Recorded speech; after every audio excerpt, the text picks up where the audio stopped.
guys, welcome back to my channel. Myself Prachi and होने वाली CM Prachi. Guys हमारे channel पे आपका बहुत बहुत स्वागत है। और आज की वीडियो में गाइस हम लोग AS9 जिसको कहते हैं रिवेन्यू रिकॉग्नाइजेशन वो पढ़ने वाले हैं। ये बहुत ज्यादा इंपॉर्टेंट चैप्टर माना जाता है क्योंकि इसमें से क्वेश्चन आने की चांसेस बहुत हाई रहते हैं। तो चलो वीडियो को स्टार्ट करते हैं, लेट्स गेट स्टार्टेड। सबसे पहले मैं आपको बताना चाहूंगी कि रिवेन्यू का क्या मतलब होता है। जब तक आप रेवेन्यू का मतलब नहीं समझोगे तो आगे की बातें कैसे समझ पाओगे। रिवेन्यू का मतलब क्या होता है। रिवेन्यू एक इनफ्लो होता है हमारे कंसिडरेशन का। मतलब अगर आपने कोई भी काम किया और उसका पैसे कमा रहे हो तो आपके घर में, आपके बिजनेस में, कहीं पर भी आपको पैसे मिल रहे हैं ना, तो जब वो पैसे हमारे पास आते हैं, हमारे हैंड में आते हैं, हैंड में पैसे जब आते हैं तो उसको हम क्या कहते हैं, रेवेन्यू कहते हैं। क्लियर हुआ? ठीक है, जैसे कि समझ लो आपने 1 kg एप्पल सेल की, तो उसके बदले में अगर समझ लो आपको 200 रुपीज मिले, तो वो 200 रुपीज आपका क्या होगा, रेवेन्यू होगा। क्लियर हुआ यहाँ तक? ठीक है। Arise in course of ordinary business, जरूरी होना चाहिए कि वो बिजनेस आपका ऑर्डनरी हो। मतलब आप एप्पल रोज बेचो, ऐसे नहीं कि बस आज ओकेशनली बेच दिए थे, नहीं। आपकी फ्रूट शॉप हो, ठीक है, ये एग्जाम्पल है बस, फ्रूट शॉप हो तब तो आप जाके सेल कर पाओगे ना रोज रोज एप्पल। क्लियर हुआ? तो देखो, सेल ऑफ गुड्स होना चाहिए, मतलब कुछ सेल करना है आपको, हमारे एग्जाम्पल में एप्पल। रेंडरिंग ऑफ सर्विसेज, या फिर आप हो सकता है कि एप्पल का जूस बना के देते होगे, ठीक है, तो जूस देना सर्विस देना होता है, ठीक है। ठीक है, तो जूस की सर्विसेज देना, ठीक है, या फिर कुछ और सर्विसेज देते हो, कुछ भी हो सकता है, XYZ, एनीथिंग लाइक इलेक्ट्रिशियन आता है अपने घर रिपेयरिंग करने के लिए, प्लम्बर आता है, ठीक है, बाई आती है, तो ये लोग अपनी सर्विसेज प्रोवाइड करते हैं, ठीक है। अपन as a CMA services provide करते हैं, तो वो सारी चीजें रेंडरिंग ऑफ सर्विसेज में आएगा। नेक्स्ट है use of enterprise resources yielding interest. मतलब हो सकता है कि आप ऐसे कोई रिसोर्सेज को यूज करो जिससे आपको पैसे अपने आप आ रहे हैं। फॉर एग्जाम्पल, आपने लिखा एक बुक, अब आप बुक से कमा रहे हो रॉयल्टी। क्या आप रोज रोज उसमें कोई अपना गुड्स या कुछ सर्विसेज दे रहे हो? नहीं, बस आप रॉयल्टी इनकम अर्न कर रहे हो। आपके पास है बहुत सारे पैसे, आपने बोला चलो छोड़ो मैं लोन में दे देता हूँ। क्या ये सर्विस है? नहीं। क्या ये गुड्स है? नहीं। ये क्या हुआ? ये एक ऐसा रिसोर्स है जो आपको पैसे कमा के दे रहा है, जैसे कि इंटरेस्ट का मनी कमा के दे रहा है। ये आप बैठे बैठे कमाओगे। आपने खरीद लिया शेयर्स, शेयर्स में क्या आप गुड्स खरीदे हो या कोई सर्विस खरीदे हो? नहीं, कुछ नहीं खरीदे हो आप। ये आपको घर में बैठने का एक रिसोर्स खरीदे हो जिससे आप डिविडेंड इनकम कमा रहे हो घर बैठे बैठे। क्लियर हुआ? तो ये सारी चीजें हमारे ऑर्डिनरी कोर्स में अगर हमको पैसे ला के देती है तो उसको अपन कहते हैं रिवेन्यू। ठीक है, इसको रिवेन्यू कहते हैं हम। नेक्स्ट चलते हैं अब अपन नेक्स्ट वर्ड की तरफ, जिसको बोलते हैं अपन रिकग्नाइजेशन। ठीक है, तो रिकग्नाइजेशन मतलब तो ये क्या हुआ, एक इमोशन हुआ, ठीक है, ये इमोशन हुआ, एक प्रोसेस हुआ, ठीक है। तो हम जब रिवेन्यू को रिकग्नाइजेशन करते हैं, मतलब रिवेन्यू को पहचानते हैं, जानते हैं, तो उस प्रोसेस ऑफ रिकॉर्डिंग को, मतलब उस प्रोसेस ऑफ जानने को, उस पहचानने को, उस process of recording and reporting को हम फाइनेंशियल स्टेटमेंट में कहते हैं रिकग्नाइजेशन। जैसे फॉर एग्जाम्पल, एक बेबी किसी ने अडॉप्ट किया, ठीक है, तो ये जो बेबी अडॉप्टेड बेबी है, इसको अपन क्या करेंगे, एक फैमिली फंक्शन रखेंगे, ठीक है, फैमिली गेट टुगेदर रखेंगे, वहां पर उसका नामकरण करोगे, आप पूजा करोगे या फिर बर्थडे पार्टी सेलिब्रेट करोगे और सबको बताओगे कि हमने एक बेबी अडॉप्ट किया है। क्लियर? तो वहां पे आप क्या कर रहे हो, फैमिली के सामने आप क्या कर रहे हो, सबको अपने बेबी को रिप्रेजेंट कर रहे हो, अपने बेबी के बारे में सबको बता रहे हो। क्लियर हुआ? तो वो क्या हुआ, एक प्रोसेस हुआ ना जिसमें सब रिकॉग्नाइज करेंगे कि ओके आज से ये मिस्टर अग्रवाल का बेबी है। क्लियर हुआ? तो वहां पे क्या हुआ, आप रिकॉर्डिंग और रिपोर्टिंग कर रहे हो अपने अपनी बातों को फाइनेंशियल स्टेटमेंट में, तो उसको अपन कहते हैं रेवेन्यू रिकॉग्नाइजेशन। वैसे आप बेबी का रिकॉग्नाइजेशन कर रहे हो एक फैमिली गेट टुगेदर में। क्लियर हुआ? आपसे वो आपका फैमिली मेंबर होगा। क्लियर हुआ? Next, revenue recognition principal provide that revenue is recognised when it earn. कभी भी हम उसको जान पहचान दे सकते हैं। क्लियर हुआ? जिस दिन आपने अडॉप्ट किया, या तो आप उस दिन पार्टी रख सकते हो, या जिस दिन आपका मतलब लीगल पेपर साइनिंग होने के बाद जो फॉर्मेलिटी पूरी होने का, जब लीगली आपके नाम हुआ बेबी, उस दिन भी आप रख सकते हो। तो आप कभी भी रख सकते हो ना। वैसी जो रिवेन्यू है हो, या फिर आप रियलाइज करते हो मैम, अर्न और रियलाइज मतलब, फॉर एग्जाम्पल आपने 100 रुपए का, नहीं, 1 लाख रुपए का गुड सेल किया, सेल किया, ठीक।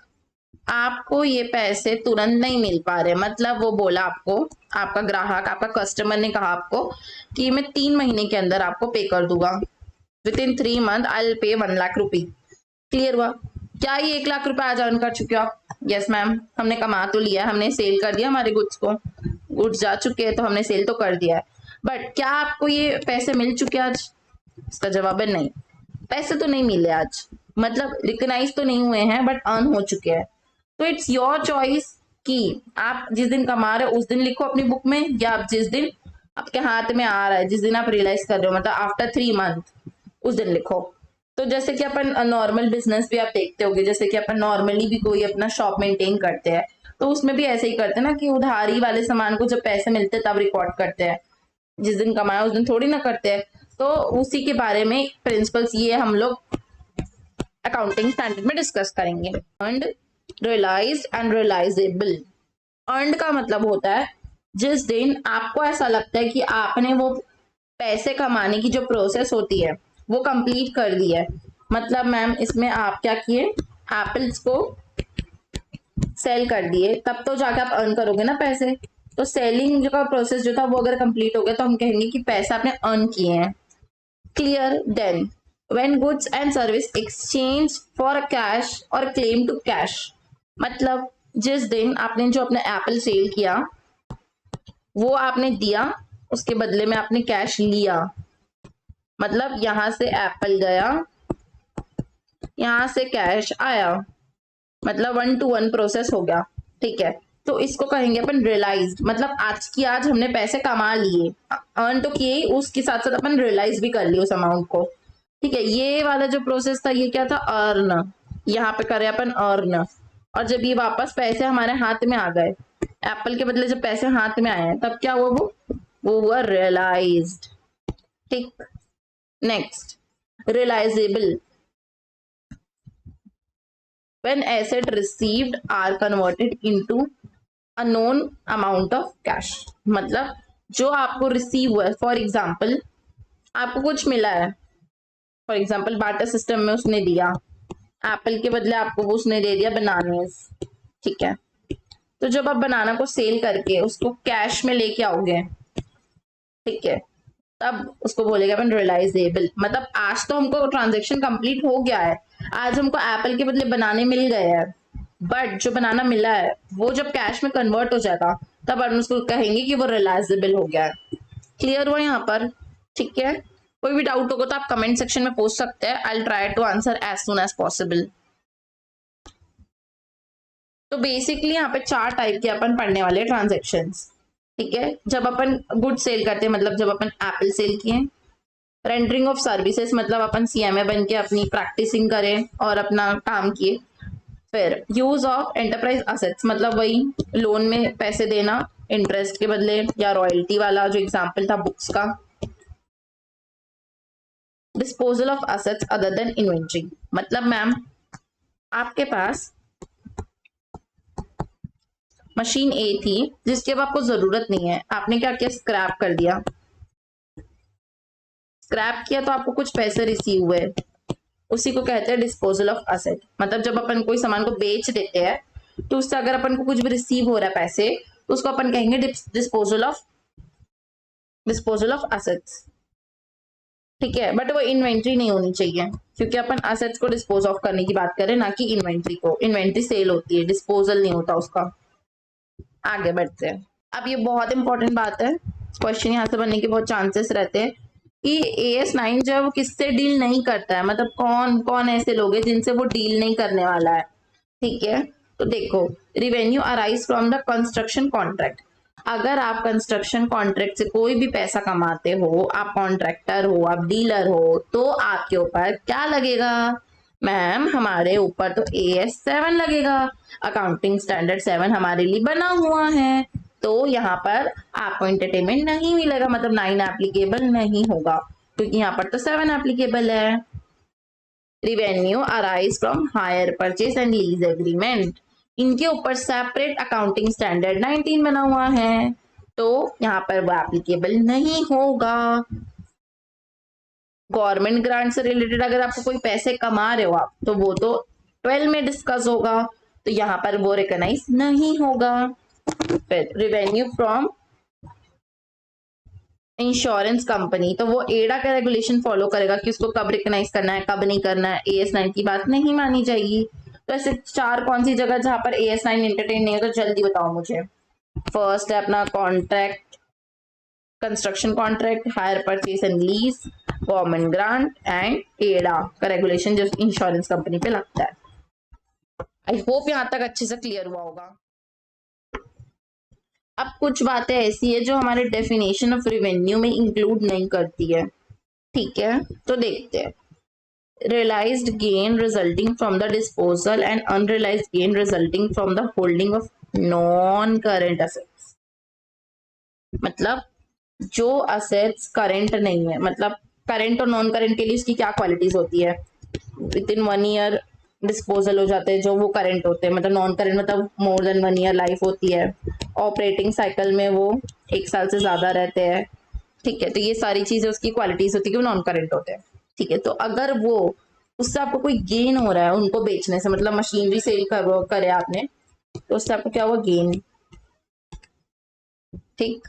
उसके बाद गेन हुआ, अनरियलाइज गेन हुआ, रियलाइज्ड फ्रॉम होल्डिंग, तो अगर आपको मशीन बेचने से कोई भी गेन होता है जैसे कि appreciable of value of fixed assets, या फिर unrealised holding gain resulting from the change in value of current asset, मतलब करंट एसेट में भी कोई भी चेंज आ रहा है आपका, करंट एसेट में स्टॉक ले लो, डेटर्स ले लो, इनमें अगर कोई भी चेंज आ रहा है, नेचुरल इंक्रीज या डिक्रीज हो रहा है एग्रीकल्चर फॉरेस्ट प्रोडक्ट में, तो ये सारी चीजें पे AS9 एप्लीकेबल नहीं होगा, क्योंकि इसके ऊपर ना जो असेट है ना, फिक्स असेट्स कैटेगरी जो होती है उसके ऊपर AS10 एप्लीकेबल होने लग गया है। पहले जो था ना वो एप्लीकेबल होता था इनके ऊपर भी, बट अब AS10 जो है वो आ चुका है, तो दैट इज द रीजन यहाँ पर वो एप्लीकेबल नहीं होता असेट्स के ऊपर, ठीक है।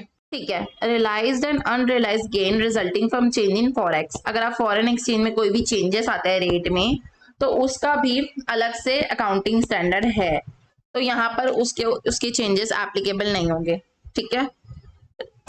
Realise gain from discharge of obligation of other than carrying amount, ठीक है, कैरिंग अमाउंट को अलावा कोई भी डिस्चार्ज करते हो किसी भी ऑब्लिगेशन का, मतलब कोई भी चीज का पेमेंट कर देते हो, ठीक है, तो उससे अगर आपको कोई फायदा हो रहा है, फॉर एग्जाम्पल आपको 100 रुपीज पे करना था बट आपने इतना अच्छा नेगोशिएबल किया आपने कि वो 70 में सेटलमेंट हो गया, तो यहाँ पे 30 रुपए का फायदा हुआ, तो ये कैरिंग अमाउंट के अलावा अगर कोई दूसरा है तो ये जो 30 रुपए का गेन है वो यहाँ AS9 में एप्लीकेबल नहीं होगा। Unrealised gain resulting from the restatement and carrying amount of an obligation, ठीक है, अगर रीस्टेट करते हो आप उस वजह से भी अगर कुछ गेन हो जाता है तो उस केस में भी यहाँ पर वो एप्लीकेबल नहीं होगा। अब हम लोग कुछ बेसिक प्रिंसिपल पढ़ते हैं कि कब हमको और कितना, कब एंड कितना रेवेन्यू रिकॉग्नाइज करना है, मेन है ये एकदम इम्पोर्टेंट, कब और कितना। कब करोगे, जब सेल होगा, जिस पॉइंट ऑफ टाइम पे सेल हुआ, एप्पल आपने सेल किया अभी 12 बजे, तो अभी रिकॉग्नाइज कर लो इसको, clear. Revenue recognise before delivery, अगर आप सोचो कि एप्पल की डिलीवरी आप करोगे किसी के घर में, तो उसके घर में डिलीवरी करने से पहले आपको उसको रिकॉग्नाइज कर लेना है, जैसे ही वो आपकी शॉप से बाहर निकलेगा, ये आपकी शॉप है, यहाँ से बाहर निकला उससे पहले ही आपको यहाँ पे रिवेन्यू रिकॉग्नाइज कर लेना है। रिवेन्यू रिकॉग्नाइज आफ्टर डिलीवरी, या तो फिर उसके घर पहुंचने के बाद भी आप रिकॉग्नाइज कर सकते हो, ये 3 टाइम में आपको रिकॉग्नाइज करना है। मेजर कैसे करोगे, कितना, should we recognise entire revenue at the same time और इन पार्ट्स, हमको ये डिसाइड करना है कि क्या मैं 100 रुपए करके 500 रुपए को रिकॉग्नाइज करूं 5 बार, या मैं एक बार में 500 लिख दूं, ये आपको मेजर करने आना चाहिए। इसको कैसे मेजर करते हैं, उसकी यूजफुल लाइफ के हिसाब से, ऐसा मैं अपने से कह रही हूँ, देखते आगे। तो देखो, ठीक है गाइस, तो चलो देखते कि रिवेन्यू रिकॉग्नाइज को कैसे अपन क्लासिफाई करके रखे। तो देखो सबसे पहले अपन टाइप के करके जाता है, बोलना मैडम आ रही 2 मिनट में, रिकॉर्डिंग कर दिए। ठीक है गाइस, तो रिवेन्यू को कैसे क्लासिफाई करना है अपन ये देख लेते हैं। टाइप्स में sale of product of inventory अगर रहेगा तो जिस दिन सेल करोगे उस दिन ही तो रेवेन्यू आएगा ना, ठीक है, तो डेट ऑफ सेल लेंगे। क्लियर। सर्विस के केस में क्या होगा, जब आप सर्विस रेंडर करोगे, परफॉर्म करोगे, तब अगर आप कोई एसेट को अपन, जैसे कि मैंने आपको बताया था रेंट, इंटरेस्ट, रॉयल्टी के केस में अगर है, तो जैसे समय के साथ बीतता जाएगा पल, तब आपको रिकॉग्नाइज करना है। और अगर कोई भी एसेट है जैसे कि मशीनरी, तो उस केस में जो भी गेन लॉस होता है डिस्पोजल में, तो वो आप जिस दिन, तो गाइस देखते हैं sale of goods. Delivery is delayed by the buyer request and buyer take a title and accept the billing. अगर डिलीवरी जो है वो डिले हो रही बायर की वजह से, मतलब जिसने खरीदा है गुड्स वो बोल रहा है यार कल लेके जाऊंगा या परसों लेके जाऊंगा, तो उसकी वजह से लेट हो रहा है और उसके पास टाइटल भी चला गया, मतलब अब वो सामान जो है आप पैक करके बैग में पैक करके रख दियो बायर के नाम से, ठीक है। तो अब ये दोनों केस में तो आप मान लेते कि अपन गुड सेल हो चुका है। Deliver is subject to condition, कुछ कंडीशन है उसके हिसाब से होगा, जैसे कि इंस्टॉलेशन एंड इंस्पेक्शन, मतलब जब डिलीवरी होगा तो उसका इंस्टॉलेशन करना है अपन को, फॉर एग्जांपल एसी का इंस्टॉलेशन करना पड़ता है, ठीक है। ऑन अप्रूवल, मतलब हो सकता है कि हम वो बायर बोला कि मैं अप्रूव करूंगा फिर भेज देना सामान, लाइक सैंपल लेके गया वो अप्रूव करेगा तो सामान भेज देना है। गारंटीड सेल, मतलब money back if it's not completely satisfy, मतलब जैसे अपन अमेजोन से सामान ऑर्डर करते हैं तो उसमें बोलते हैं ना 10 days रिटर्न पॉलिसी, उसका क्या मतलब होता है, अगर आप सेटिस्फाई नहीं हो तो वापस कर दो भाई, तो गारंटीड सेल। कंसाइनमेंट सेल, मतलब अपन कंसाइनमेंट के द्वारा सेल करते हैं जब। और कैश ऑन डिलीवरी, ये भी अमेजोन में सीओडी का ऑप्शन जो आता है वही। क्लियर। तो आप अमेजोन यूज किए होगे तो ये दोनों एग्जांपल तो अच्छे से समझ में आ ही गया होगा। अप्रूवल वाला वही होता है जो अपन बोलते हैं ना घर से एक बार दिखा के आते हैं फिर लेंगे, ठीक। Installation sale and the seller deliver the goods only when the final payment is received, मतलब क्या हुआ, कोई बहुत महंगा सामान है, आपने ईएमआई में खरीदा है, आपने एप्पल का आईफोन जोश जोश में खरीद लिया ईएमआई में, अब आप पे कर रहे हो रोज 100 रुपीज, हर मंथ 100 रुपीज पे कर करके ईएमआई कटवा रहे हो, ठीक है, 1000 कर देते, ठीक है। तो क्या होगा, जैसी लास्ट पेमेंट आएगी आपकी, लास्ट फाइनल पेमेंट, तो उस दिन हम मानेंगे कि आपका सेल हुआ है, तो उसको बोलते हैं इंस्टॉलेशन सेल। तो ये सारे में अपन सेल मान लेंगे, ठीक है, जिस दिन डिस्पोज ऑफ होगा उस दिन रिकॉग्नाइज करोगे, ठीक है। समझ गए कब रिकॉग्नाइज करना है कौन सी चीज को। अगर आपने कोई स्पेशल ऑर्डर दिया है, ठीक है, कि मेरे को ऐसा टाइप का, लाइक अपन कस्टमाइज गिफ्ट बनवाते हैं तो उसमें अपन स्पेशल ऑर्डर देते हैं ना, तो वैसा टाइप का जब रहता है, तो जब पेमेंट रिसीव होता है, अगर आपने कोई स्पेशल ऑर्डर दिया है, ठीक है, कि मेरे को ऐसा टाइप का, लाइक अपन कस्टमाइज गिफ्ट बनवाते हैं तो उसमें अपन स्पेशल ऑर्डर देते हैं ना, तो वैसा टाइप का जब रहता है, तो जब पेमेंट रिसीव होता है, ठीक है, स्पेशल ऑर्डर का मतलब होता है आपने कोई कस्टमाइज कप बनवाया, मग, कॉफी मग बनवाया आपने कस्टमाइज वाला। क्लियर। तो उसका जब पेमेंट रिसीव होगा तब आप उसको सेल मानोगे, क्योंकि अभी तो आपके पास वैसा वाला कप मग नहीं ना आपके यहाँ, आप क्या सेम फोटो वाला बहुत सारा मग रखे हो, नो मैम नहीं रखे है, अभी आपने कस्टमाइज करवा के अभी अभी बनवाया है, तो इसका पैसा जब रिसीव होगा तब अपन उसको मानेंगे कि गुड सेल हुआ है। सेल एंड रीपर्चेस एग्रीमेंट, अगर आपने सेल किया है या फिर रीपर्चेस किया है कोई एग्रीमेंट में, तो तब सेल माना जाएगा। अगर आप कोई इंटरमीडिएट पार्टी को बेचे हो तो तब सेल मान लिया जाएगा, समझ लिया, आपने अपने एजेंट को बेचा, एजेंट जो है वो अपने नाम से कस्टमर को बेचने वाला है, तो जब आप एजेंट को बेच रहे हो तभी हम मान लेंगे कि आपने सेल कर दिया है। सब्सक्रिप्शन ऑफ पब्लिकेशन, जो बुक्स होती है वो लोग सब्सक्रिप्शन में सेल होती है, ठीक है। तो अगर आप वैसे में सेल कर चुके हो, मतलब आपके सब्सक्राइबर बोल दिए कि हम 5 साल का पे कर रहे हैं, आप 5 साल तक हमको हर 6 महीने में मैगजीन सेल भेज देना हमारे घर पर, ठीक है, तो एक बार में पेमेंट हो गया 5 साल का, तो आप अभी रिकॉग्नाइज कर सकते हो क्योंकि वो अभी सेल ऑफ गुड्स मान लिया गया है। Installation sale already discussed. Trade discount और वॉल्यूम रिबेट, मतलब अगर आप नेगोशिएट कर रहे हो तो आपको कुछ डिस्काउंट दे देते हैं उस समय, उसको बोलते हैं ट्रेड डिस्काउंट। और वॉल्यूम रिबेट का मतलब होता है अगर आप 100 kg से ज्यादा खरीदते हो तो हम आपको एक्स्ट्रा डिस्काउंट देंगे बल्कि ऑर्डर्स पे। क्लियर। तो उसको बोलते हैं रिबेट डिस्काउंट, रिबेट मतलब डिस्काउंट ही होता है एक टाइप का। अब सर्विसेज के केस में देख लेते हैं। इंस्टॉलेशन फी, मतलब एसी इंस्टॉल करने के अलग चार्जेस लगेंगे तो उसको बोलते हैं इंस्टॉलेशन फीस। एडवर्टाइजमेंट और इंश्योरेंस एजेंट का कमीशन, तो ये लोग क्या करते हैं अपनी सर्विस प्रोवाइड करते हैं, तो उसका जो कमीशन होता है वो भी एक रेंडरिंग ऑफ सर्विस में आता है। ये भी रेंडरिंग ऑफ सर्विस हुआ। फाइनेंस सर्विसेज, फाइनेंस से रिलेटेड अपन देते हैं सर्विसेज, जो बैंक्स होती है उन लोग देते हैं, ठीक है। तो वो सारी सर्विसेज कमीशन बेस्ड होती है, तो वो भी रेंडरिंग ऑफ सर्विसेज में आएगा। एडमिशन फीस, मतलब स्कूल में एडमिशन होता है, बहुत सारी जगह एडमिशन होता है, तो वहां पे जो भी फी लेते हैं उसको अपन रेंडरिंग ऑफ सर्विसेज मानते हैं। ट्यूशन फीस तो पता ही है, सर्विस होता ही है। एंट्रेंस और मेंबरशिप फी जो रहता है, जैसे कि अपन यहाँ पे रजिस्ट्रेशन करवाया है सीएमए में, ठीक है, और अपन कोचिंग्स लेते तो उसकी ट्यूशन फी पे करते, तो ये सारी सर्विसेज हुआ ना।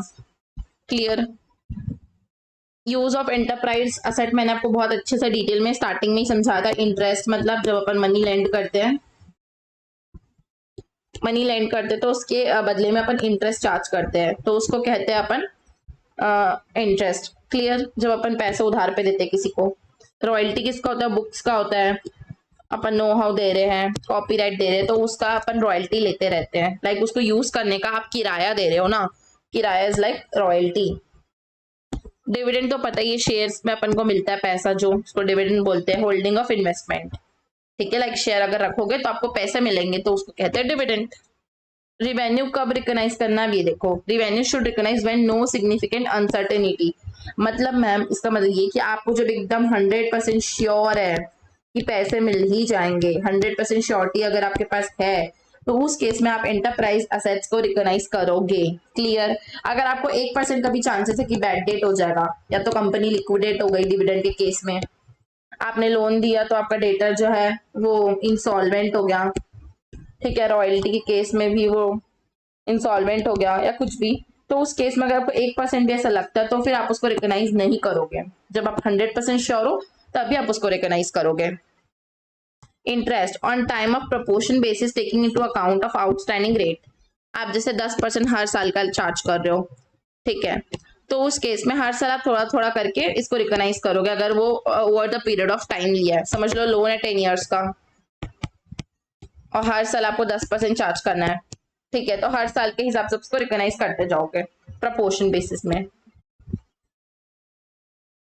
रॉयल्टी के केस में एक्चुअली अमाउंट जो भी आपको एग्रीमेंट के हिसाब से रिसीव होगा, आपको उसको रिकॉग्नाइज करना है अक्रूवल बेसिस पे, ठीक है। अगर आपको आपके बुक्स में, आपके बुक्स और आपके एग्रीमेंट के हिसाब से आपको आज की डेट में मिल जाना चाहिए पैसे, और आप 100% श्योर हो कि आपको मिल जाएगा, तो वो अक्रूवल बेसिस में आप रिकॉर्ड कर लो बुक पे। क्लियर। डिविडेंड ओनरशिप राइट जो है, जब आपको पेमेंट रिसीव होती है, कंपनी ने आपको आज पे किया, आपके बैंक अकाउंट में ट्रांसफर किया, आज के आज आ गया, तो आज रिकॉग्नाइज कर लो। आई होप आपको क्लियर हुआ होगा। ट्रांजैक्शन कितने टाइप के होते हैं? देखो, लॉन्ग टर्म हो सकते हैं, इंस्टॉलेशन में हो सकते हैं, बार्टर हो सकते हैं। लॉन्ग टर्म मतलब 1 साल से ज्यादा, इंस्टॉलेशन मतलब ईएमआई, बार्टर मतलब एक सामान को दिया उसके बदले दूसरा, एप्पल के बदले बनाना। मेथड्स क्या क्या हो सकते हैं लॉन्ग टर्म में? परसेंटेज कंप्लीशन मेथड, मतलब इतना परसेंट कंप्लीट हो गया, कॉन्ट्रैक्ट 30% हो गया, तो पैसा अगर 1 लाख मिले तो फिर उस केस में 30% रिकॉग्नाइज कर लो। या फिर अपन कहेंगे नहीं, जिस दिन कंप्लीट होगा हमारा कॉन्ट्रैक्ट, 10 साल बाद कंप्लीट होने वाला, तो हम आखिरी में 10वें साल में रिकॉग्नाइज करेंगे, as per your choice. Installation में भी वैसे ही, इंस्टॉलेशन जैसे जैसे रिसीव होते जाएगा वैसे वैसे रिकॉग्नाइज करो। या तो फिर कॉस्ट रिकवरी मेथड, मतलब अगर आपका 100 रुपए का सामान था जिसको आपने 150 में सेल किया है इंस्टॉलेशन में, तो जब आपका 100 रुपए रिसीव हो जाएगा इसमें से, तब आप इसको रिकॉग्नाइज करोगे, ठीक। या फिर बार्टर ट्रांजेक्शंस। तो इसी के साथ गाइज आप हमारा हैंड रिटन नोट्स यहीं पे कंप्लीट होता है। अब हम लोग जंप करेंगे स्टडी मैथ में। तो गाइज चलो स्टडी मैथ से अपन फट से कवर अप कर लेते हैं रिवेन्यू रिकग्नाइजेशन, ठीक है। तो रिवेन्यू रिकग्नाइजेशन अराइज होता है जब अपना ऑर्डिनरी कोर्स ऑफ बिजनेस में होना चाहिए, sale of goods, rending of services and outsourcing of resources, जो कि इंटरेस्ट कमा के दे, रॉयल्टी कमा के दे, डिविडेंड कमा के दे। ये सारी चीज तो हम डिस्कस कर चुके थे। क्या एक्सक्लूड करता है? Contract, lease, government grant, insurance contract already discussed है ना। क्वेश्चन दिएगा जिसमें एक ठुक, वो देखते हैं। एक कंपनी है, उसको आपको एडवाइस करना है कि उनको रिकॉग्नाइज करना है कि नहीं रेवेन्यू। क्लियर। देखो, as a result of a recent announcement of price revision, उनके यहाँ पे रिसेंटली प्राइस रिवाइज हुआ है। Clear. Granting by the government of India in effect of January 1, July 1 से उनका रिवीजन हुआ है। उनको पैसा रिसीव होगा 6 लाख का उनके कस्टमर से, जो कि लोग सेल किए 16-17 में। तो 16-17 का अपन को रिकॉर्डिंग करना है, ठीक है। तो करना चाहिए कि नहीं ये बताना है। तो सोल्यूशन में आपको बता देती हूँ। सोल्यूशन में ये दिया हुआ है कि जो कंपनी फाइनेंशियल स्टेटमेंट प्रिपेयर करेगी 31 मार्च 2017 का रिवीजन, जो फाइनेंशियल स्टेटमेंट बनेगा उसमें रिवाइज करके उनको रिसीव हो जाएगा 6 लाख रुपए। और हम मान रहे हैं कि यहाँ पे कोई भी अनसर्टेनिटी नहीं होने वाली हमारे पास, ठीक है, जिससे हमको पोस्टपोन करना पड़े। तो उस केस में जब हमको कोई अनसर्टेनिटी नहीं नजर आ रही है तो हम जो 6 लाख है उसको रिकॉग्नाइज कर लेंगे as a revenue. Is that clear? Next question, question number 4 जो है उसमें हमको एडवाइस करना है ट्रीटमेंट, ठीक है। एक रेलवे में एक कंप्लेंट लॉन्च हुई है कि लॉस हो गया उनका गुड्स 5 लाख का। उनका गुड्स जो है 5 लाख का वो गुम हो चुका है, ठीक है, और उनका जो पेमेंट है वो 4 लाख का हुआ है, बट इसकी कोई भी एंट्री अभी तक नहीं हुई है बुक्स में। तो आपको बताना है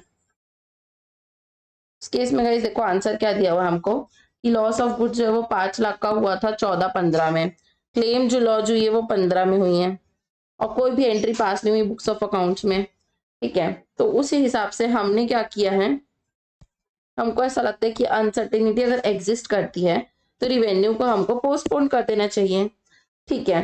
जैसे कि हमारा जो क्लेम है 4 लाख का, पेमेंट 4 लाख का जो हुआ है 17 में, ठीक है, उसको हम रिवेन्यू का रिकॉग्नाइज कर लेंगे 17 में, क्योंकि हमको वो रिसीव हो गया है ना। बट 5 लाख का नहीं कर सकते हम लोग को। जब 4 लाख का रिसीव हुआ है तो हम सिर्फ और सिर्फ 4 लाख का करेंगे रिसीव।